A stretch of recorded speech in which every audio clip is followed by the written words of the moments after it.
In this video, I will explain to you exactly how you can completely crush your social media addiction with science-based methods that actually work. Gen Z spends on average across the globe 3 hours a day on social media. That's 21 hours per week. The average person reads 25 pages of a book per hour. If you regain this time, you can read 2 books extra per week. I wouldn't mind getting back to 21 hours per week, bro. So in this video, you will learn what blockers to use for free and how to use them, how to undo the neurological damage done by social media, how to navigate social interaction without your phone, how to regain productivity after social media, and more. Now, I could make a separate video for all of these things, but I genuinely care. I genuinely do, so this is why I wanted to make one video which actually helps you. Alright, bro, because I genuinely care and I do not want you to waste your time. I did not put high level video editing throughout this video. This is a video for you to actually change your life. And I could charge a lot of money for this, but I don't because, like I said, I genuinely care. So before you watch this video, I want you to get a few things. First of all, get yourself a timer if you have one. Put it on like the time amount, like for example 30 minutes of like the length of this video, and promise to yourself you'll focus for this amount of time. Second thing I want you to do is get yourself a water bottle, fill it all the way up, right? Because if you have like water near your desk or like where you are watching this video, you will not go like to a different place to get it, and if you do so, then you'll get like mind wandering again and you'll lose focus because it takes 17 minutes to get into full focus. Now, the last thing I want you to get is like a notebook, right? Like maybe a piece of paper, so you can write down the actionable steps. Now, I could just jump right into the tips, but I need you to truly understand the dark psychology behind social media and how platforms like YouTube, Instagram, and like TikTok got to be so destructive. Because even YouTube and Instagram, like they didn't used to be as bad as they are now. And YouTube, for example, like this used to be like a very fun platform, right? Like everybody used to enjoy it, nobody thought anything bad of it.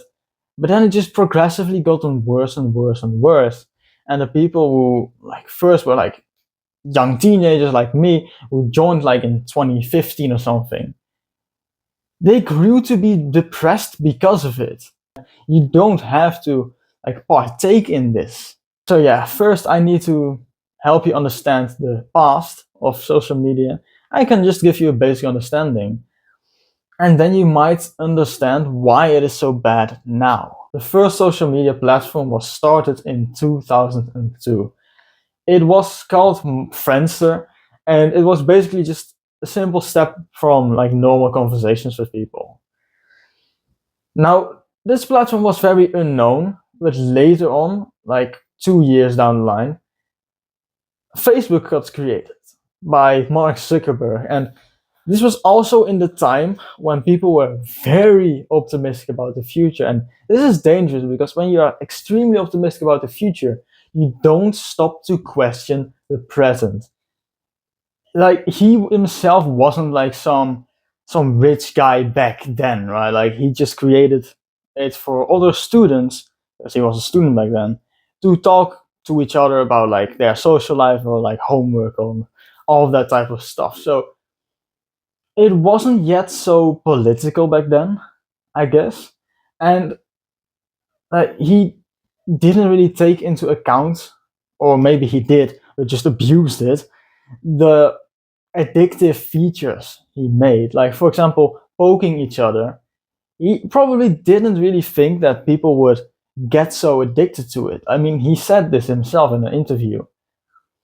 But this exact way of creating the platform, right, like with these addictive features, it made people use social media instead of actually going out and talking to others, right? And actually creating real social connection, and instead made them dependent on posting on this platform. And very quickly after, YouTube got created. Now, YouTube first was a dating site, just like Tinder, because the creators of it just saw like Facebook, and they thought like, there are all of these like 20 years olds here who are talking to each other about stuff. Maybe they would want to date as well. And this is why they created their platform. It quickly became just a video sharing platform, and it was all good and fun back then because people weren't taking it as seriously. But then people saw like the financial gain from posting on YouTube. It quickly became sour. Now, it did take time. It definitely did take time, because back in 2015, 10 years after, people were already addicted to YouTube. But it wasn't like as bad as it is now. People are just mindless about it, don't care at all about the content they're watching, but watch it anyways because they are addicted. So, yeah, how did this happen, you might ask? Well, it's basically because YouTube pays creators, and I know because I am myself a YouTuber, for how long people watch their videos. So basically, they pay others for keeping you on their platform. And you wouldn't want to go on a platform with boring videos. So the creators will make their videos as engaging as possible and as addictive as possible because they'll make more money. And this is exactly the reason why you are addicted to YouTube, because all of these creators just want money. They don't want educational value like I want for you. No, they just want you to be addicted to their videos. And now, with the coming of both generative AI and shorts, YouTube just got so much worse.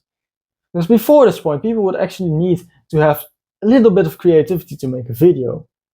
Right now, people, like masses of people, just create videos by typing in some prompt and just posting it on YouTube. Already 100,000 cash cow channels got removed.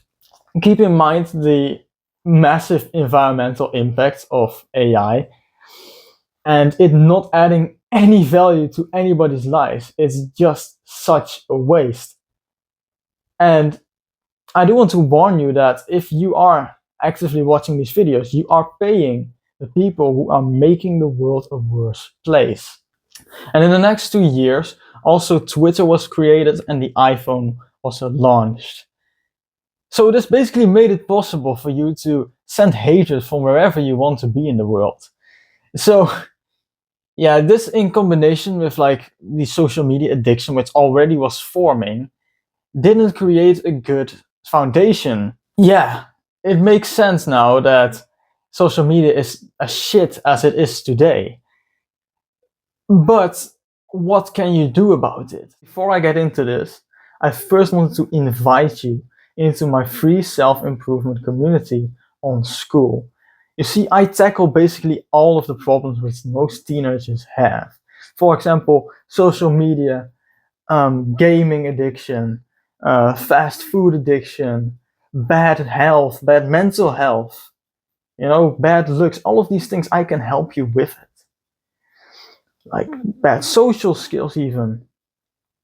And this community is completely free, like I said. So the only barrier to entry is the €9/$ per month fee, which the platform itself charges. So if you are a guy between the ages of 15 and 22, at least at the moment of recording this, I will allow you in.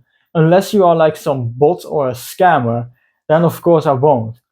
But if you are there to just add value and take value, you are almost always welcome. And if you are already inside of this community, I will help you for free if you just make a post, a detailed post about your problem at the moment. Like your biggest problem. You can only do this once because I don't want it to replace my paid coaching, but you can do this, right? And I will just reply to the best of my abilities on how I would help you.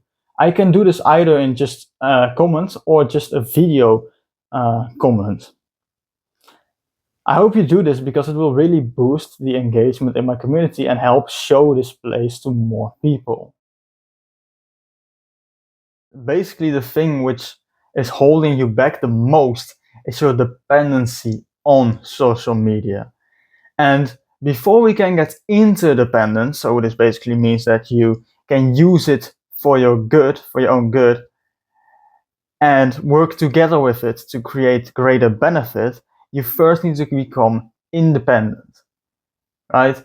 And you do this, first of all, by identifying what makes you dependent in the first place. So this is the first actionable step of the video. Pick up a piece of paper, you should have already gotten it by now. Write down what makes you dependent on social media. All of the things in reasonably good detail, right? Like, for example, for me, I am dependent on a social media platform because I do my coaching on one. And without this platform, I couldn't do this. This is making me very dependent on this platform. So for you, what is making you dependent on it? If you are truly committed to changing this bad habit of yours, which is taking your time, taking your energy, taking your mental power, you just have to take 5 minutes to write it all down, all right? And yes, this is very necessary. Without you understanding why you do certain things, there's no way to tackle it. Also, if you're comfortable sharing this, you can just post this list in my community and I will help you to the best of my abilities for free. If you don't want to do that for whatever reason, that's fine too. But then you do need to think about what you could do to be less dependent on these factors. For example, for me, I went into the deep with this. I used to be completely dependent on social media for my friendships back in 2023 and 2024. I deleted it anyway. I had no friends after that. I was a loner for about a year, but it was still worth it because it taught me the necessary social skills to get real life friends and have experiences with these people. And it's so much more valuable down the line as well. Just think about it, right? You being an old man, right? Having never had good friends, being divorced with your wife because you couldn't keep up a good relationship with her because you never learned social skills. Well, guess how lonely you'd be then? Just looking back on your life having never really had good friends. That's horrible, man.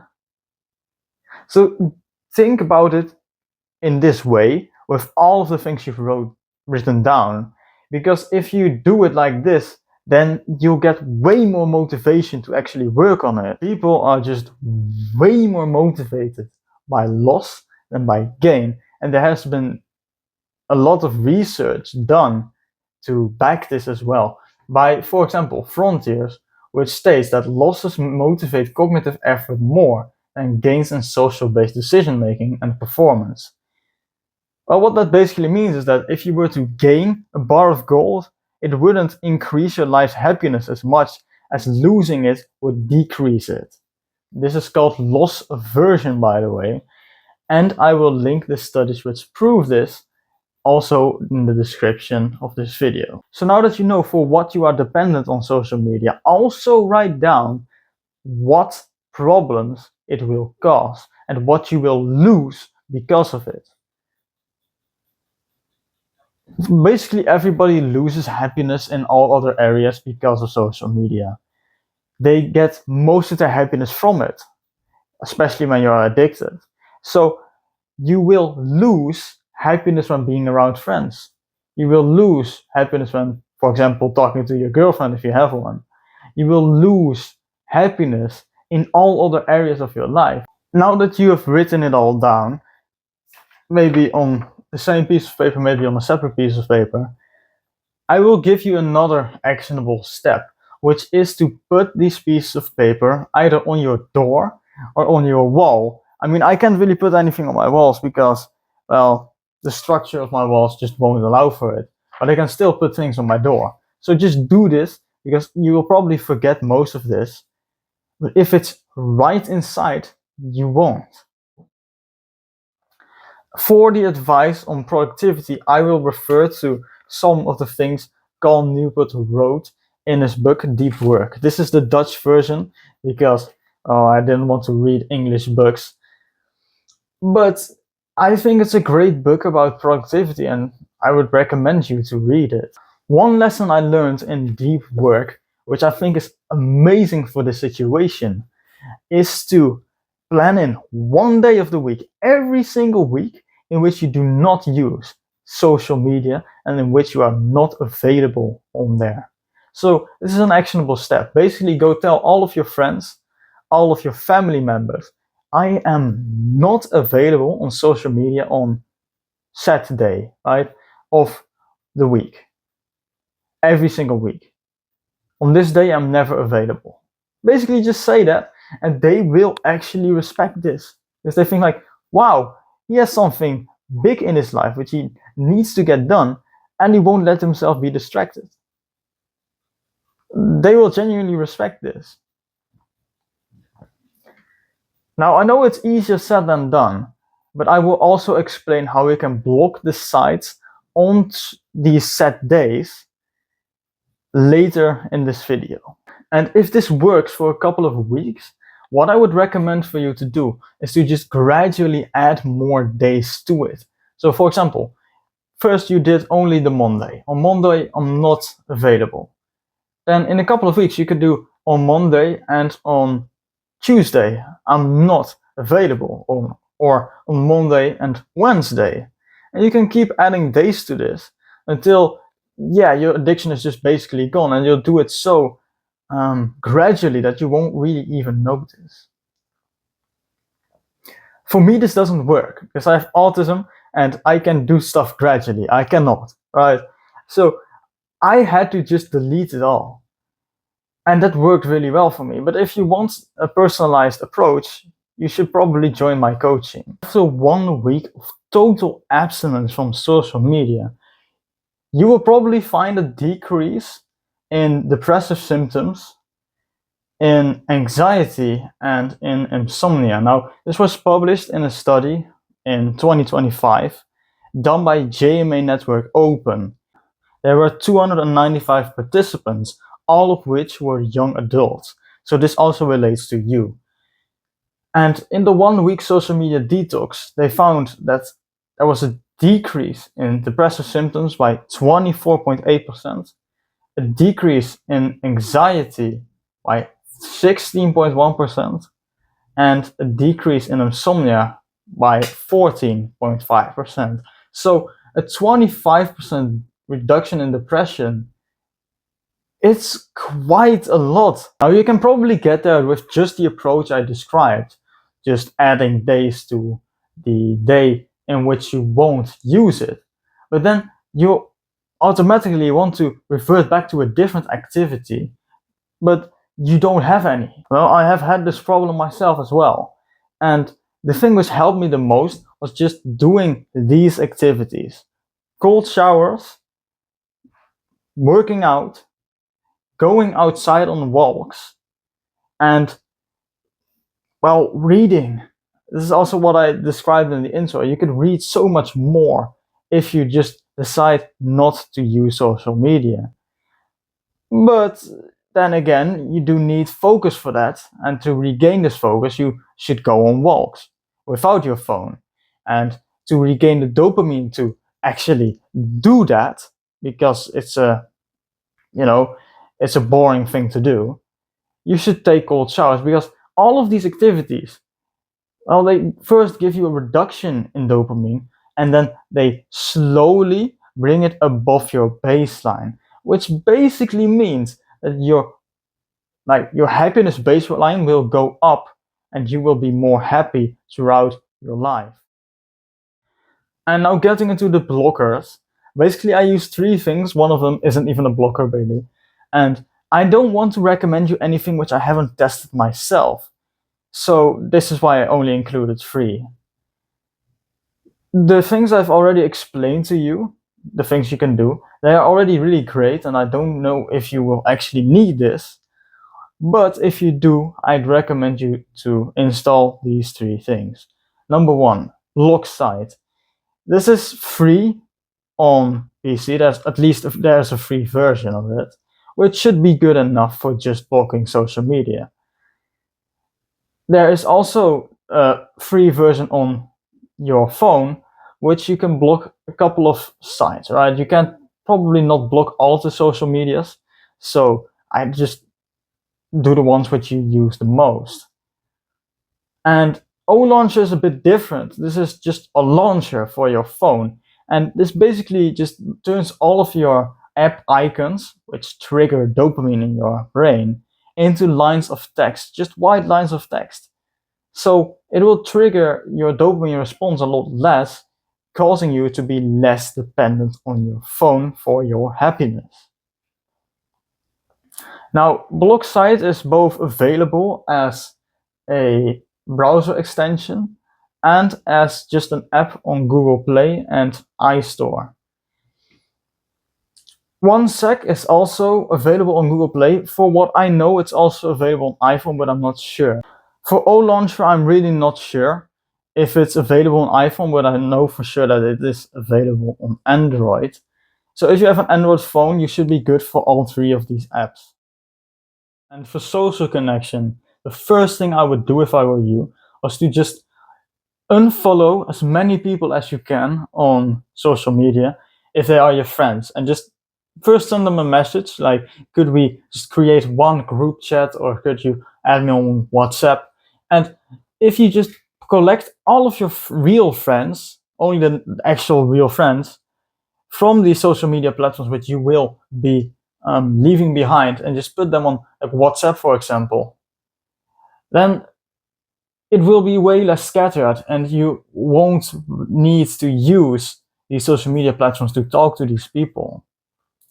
Something else I would do is to just quit using your phone in social places. And look, alright, I go to a middle school where everybody has their phone. Now, luckily, the people in charge of the school, they force you to put it somewhere in like a locker or something, so you don't get to use them during the breaks. This makes us way more social. And that's always a good thing, and I think you can also replicate this in your own life. Just talk to your friends. If they're good friends, they'll listen. And they might react weirdly to this, but you can counter this in a good way.